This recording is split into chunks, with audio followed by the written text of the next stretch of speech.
Now, on 105.9 FM and streaming worldwide on the WMAL app, O'Connor and Company. It's 7:06. It's O'Connor and Company. Thanks for tuning in here. We're going to get you going the right way this Wednesday morning in the nation's capital. In 30 minutes, we're going to hear from Robin Ficker, running for Congress, Maryland 6. 8:05, Selena Zito, her brand new book, Butler. It's about the assassination attempt on Donald Trump. She was there front row, but it's actually about the election. It's about America. No one covers the Donald Trump presidency like Selena Zito, and she'll join us at 8:05. 8:35 brings us David Bernstein, founder of North American Values Institute, a new book called Woke Anti-Semitism, How a Progressive Ideology Harms Jews. That's all coming up. It's Larry O'Connor with Bethany Mandel. Good morning, Bethany. Good morning. How are you doing today? I'm good, and I'm thrilled to speak with Ned Ryun. I love having him on the show. He, of course, the founder and CEO of American Majority. Ned, good morning. Thanks for joining us today. Good morning, Larry. Good morning, Bethany. Well, we got an announcement yesterday that I think for many of us was a long time coming, but at the same time, I'm trying to remain cautiously optimistic, yet at the same time cynical. CIA Director, former John Brennan, and the ex-FBI Director James Comey are being investigated for potential criminal conduct related to the Russiagate hoax. But Ned, first of all, what details do we know about what exactly they're being investigated for and what crimes they may have committed? And tell me that I shouldn't be cynical, because I'm just assuming that they knew exactly what they could and could not do, and still stay within the confines of criminal conduct. Well, I mean, the one thing that stuck out to me, Larry, was, especially about John Brennan, let's go back to 2017. He took what he knew was a fake dossier, the Steele dossier, which was produced by the Clinton campaign. He knew all of this. He knew it was fake. He insisted that it be included. Now we know. We had suspected. Now we know. He insisted that it be inserted into the intelligence community assessment so that it would legitimize the Steele dossier and be used as justification for targeting Donald Trump. Well, then in I believe it was May of 23, Brennan then testified that he didn't have anything to do with that. He never inserted the dossier into the ICA. And now we're finding out that actually he probably perjured himself.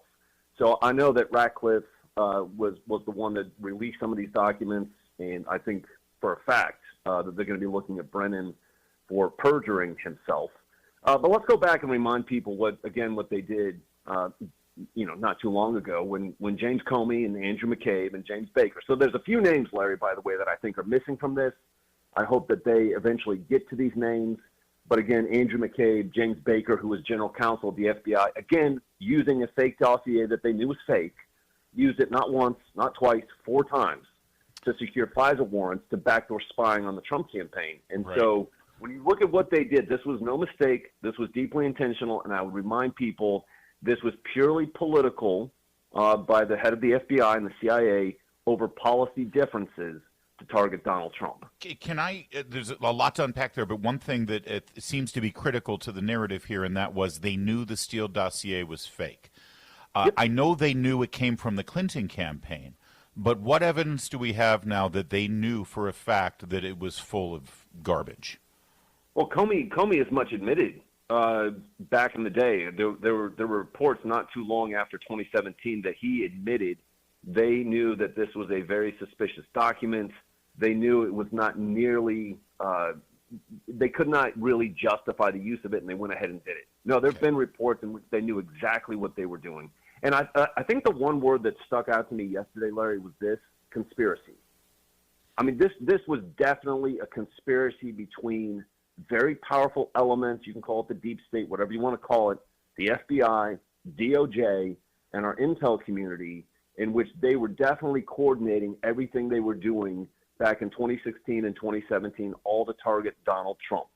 And I would remind people, again, it was political over policy differences, but really in some ways it was about who decides. And Donald Trump had shown up in D.C. and said, I'm the one who decides, and they said, we don't think so. We think we're the ones who decide. So when we talked about this earlier in the show, Larry was not so didn't really believe that this would lead to actual. I'm cynical. I don't believe anybody's going to get perp walked. I'm sorry. There's no reason to believe it at this point. I think that's a legitimate concern. I mean, if we were actually believing, and the reason I think this is so important, if we truly believed in the rule of law, that everyone stands equal before the law, equal application of the law, it doesn't matter who you are, position you've held, anything, these guys would be in jail.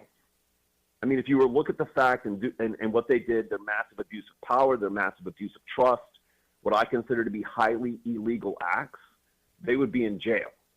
So are we going to have that satisfaction? I don't know, but I think this is a fundamental issue for us as a people and a country. Do we actually believe in the rule of law? Do we actually believe in the equal application of the law? Do we believe that there need to be consequences for this abuse so we can actually have and restore trust in institutions? I mean, this is fundamental to who we're going to be 20 years from now. Mm-hmm. So I poured water a little bit on Larry's cynicism, which I also share. By saying I don't know how smart Jim Comey was in covering his tracks. Right. Do you think that, if we are reading the facts as they are, do you think that the case is strong, or did they sort of CYA enough that they'll be able to evade it? That is in many ways $1 million question. Did they cover their tracks enough? Did they check enough boxes? Did they give it the veneer of legality?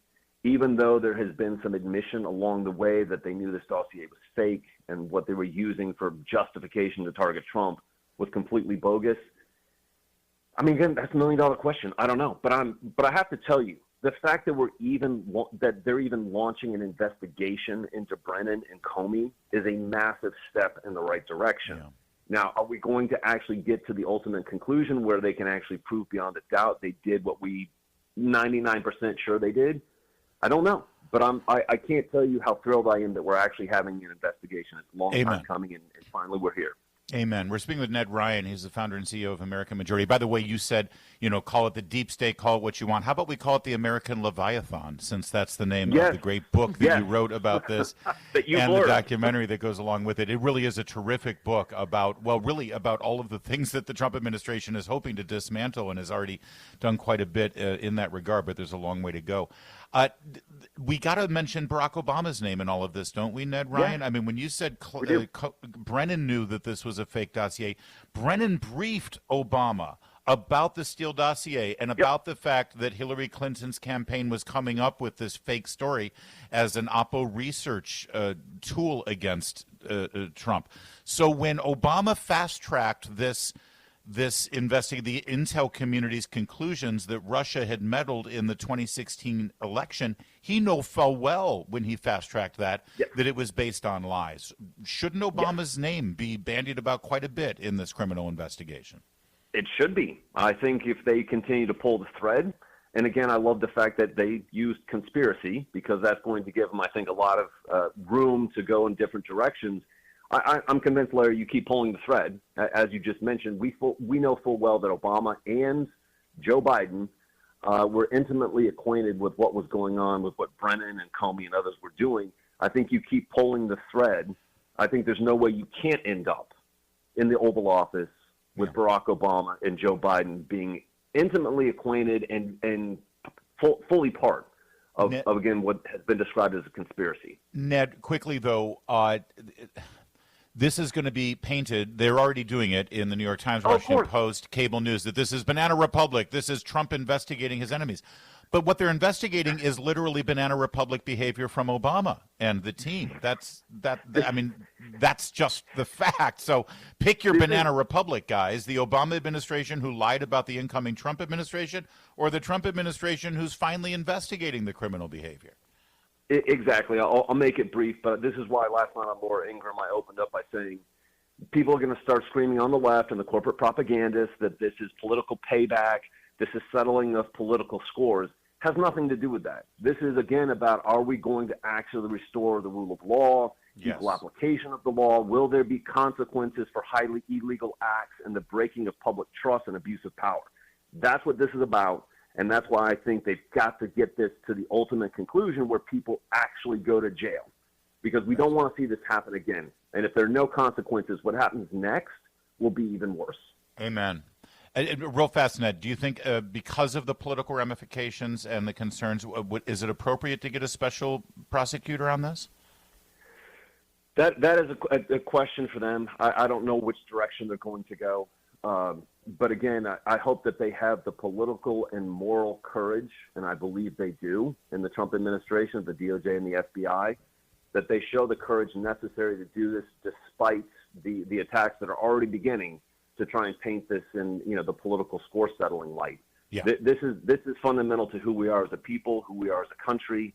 And I think for the good of the country, for the good of the people, for the good of the values that we were founded on, they have to pursue this all the way to its ultimate end. Amen. Ned Ryun, American Majority, and American Leviathan. Check that out. Thanks, Ned. All right. Thanks, guys.